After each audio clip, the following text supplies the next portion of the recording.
This video is brought to you by Nebula, where you can watch the brand new series I produced and starred in called Archaeology Quest.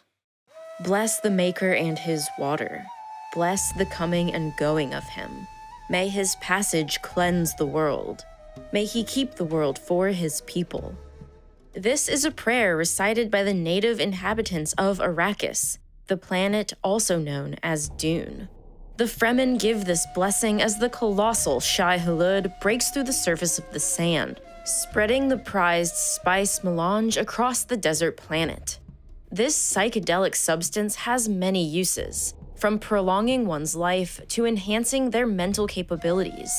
By ingesting spice, the Guild navigators are able to travel in deep space, and the Bene Gesserit are granted their impressive powers. And as the makers of this valuable substance, Shai-Hulud, also known as sandworms, are considered to be the most important organism in the entirety of the known universe. Of course, this is not the universe as we know it, but the one in the science fiction world of Dune.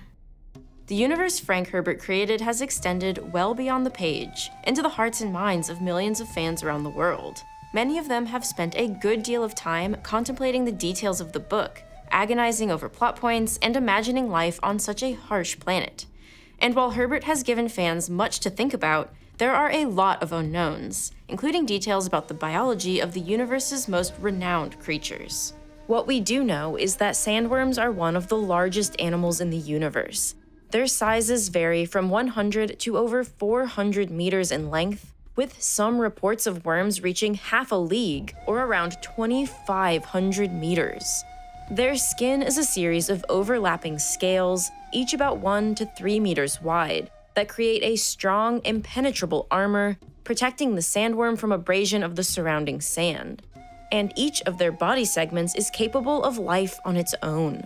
Their mouths can extend up to 80 meters in diameter and are lined with crystalline teeth capable of devouring man and machine. If you're lucky, you may be able to detect their approach and make your escape. They often cause dry lightning through a discharge of static electricity, and their odor of spice fills the air. And then the sand begins to vibrate, and by then, it might be too late. And for such an enormous creature, they begin life on a much smaller scale. Their first stage of life is sand plankton. These are microscopic organisms that feed on spice melange on the surface of the desert. They are eaten by sandworms, but also burrow into the sand and become sand trout, which are also known as little makers. In this stage, they are described by Herbert as half plant, half animal. They create water pockets within the sand, which, when mixed with their bile, becomes pre-spice mass. They also emit gases that eventually build up and result in spice blows, which brings the pre-spice mass to the surface, often in extraordinary, lethal eruptions. Here, the sun and air turn it into spice. While many sand trout die during these blows, some survive and grow into the behemoth sandworms. While all of this background information is certainly enough for a series of novels, it's missing specific details that explain the sandworm's unusual biology. Luckily, Herbert's dedicated fanbase spans all professions, including biologists. And some have spent a significant amount of time attempting to fill in the blanks left by Herbert by using what they know about animals here on Earth. One of the main questions many people have wondered with these worms is, how can they be so big?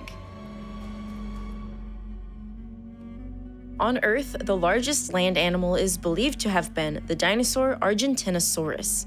Though a complete skeleton hasn't been discovered yet, estimates based on the fossils we currently have put it at 37 to 40 meters in length and 90 to 100 metric tons.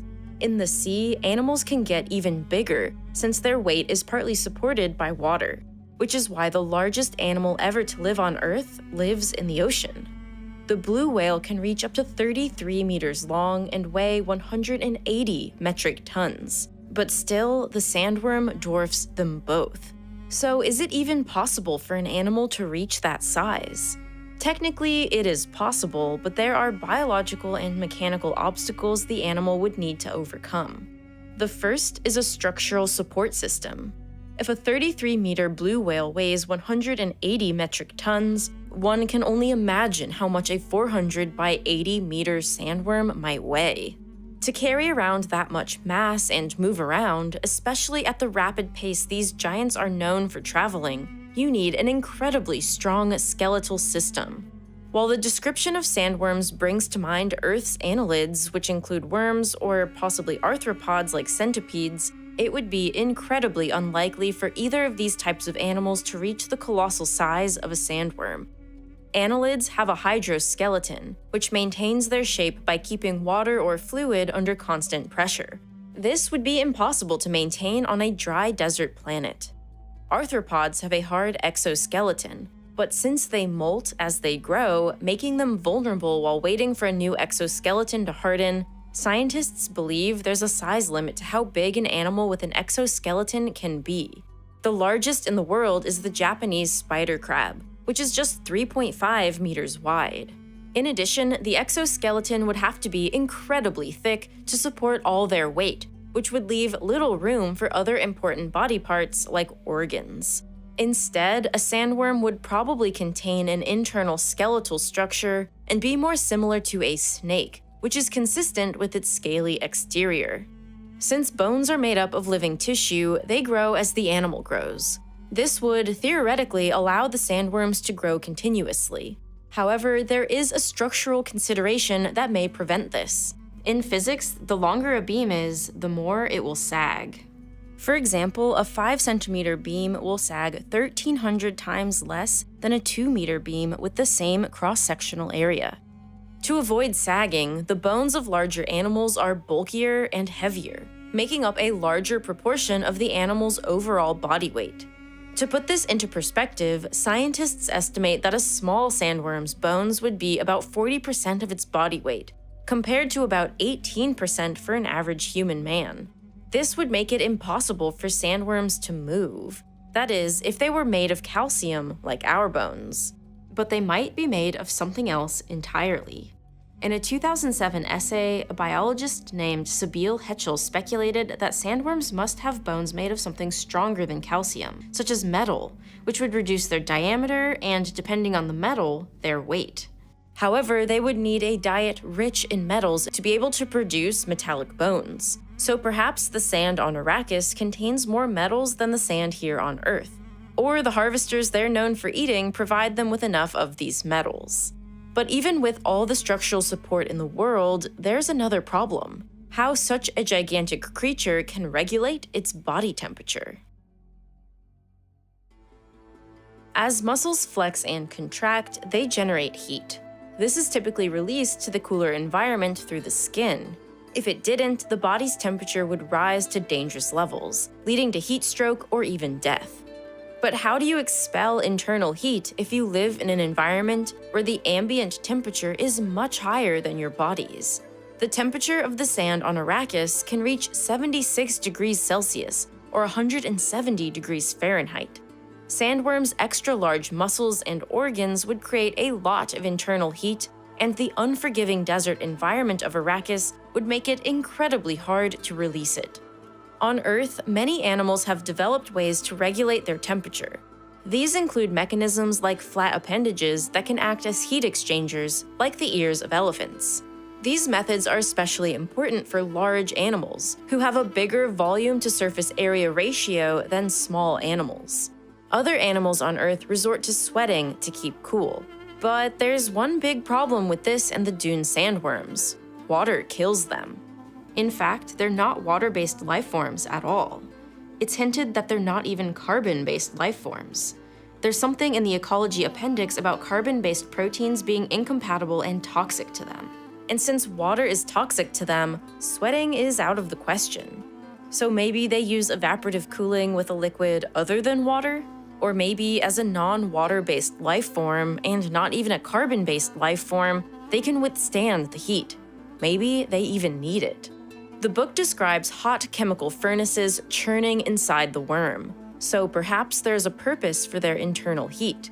For instance, it could be used to drive the chemical reactions in their body. Our own bodies require certain temperatures for our enzymes to work. These are proteins that accelerate chemical reactions, and they typically perform best at 37 degrees Celsius. While earthly proteins break down at around 40 degrees Celsius, perhaps the sandworms are equipped with proteins or comparable unknown molecules that need furnace-like conditions. These reactions are also supposedly what creates the planet's supply of oxygen. On Earth, plants create oxygen through photosynthesis. In this process, they take in carbon dioxide and water and use energy from the sun to create sugars and carbohydrates. These are long-chain molecules composed of carbon, hydrogen, and oxygen. The extra oxygen atom gets released into the atmosphere. Arrakis doesn't have many plants, yet it still contains enough oxygen to support life. Noticing this oddity in the novel, the planet's ecologist Liet Kynes predicted the presence of an underground organism capable of producing oxygen. This ended up being the sand trout. But since they live underground, they can't be using the sun's energy to create oxygen. So how do they do it? While Herbert described them as half plant, half animal, fans postulate that they may actually have more in common with bacteria. That is, a particular type called chemoautotrophic bacteria, which produce oxygen without the sun. They are also known as extremophiles due to living in harsh environments like deep-sea vents. They create energy by oxidizing chemicals like hydrogen sulfide, methane, and ammonia.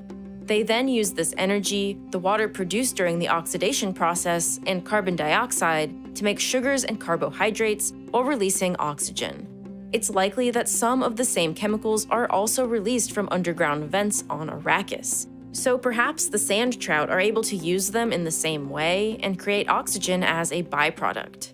But being a fairly sizable organism, the sand trout also likely need to eat something to be able to produce pre-spice mass. Sand plankton is said to eat the spice, and the sandworms ingest the sand plankton, so what about the sand trout?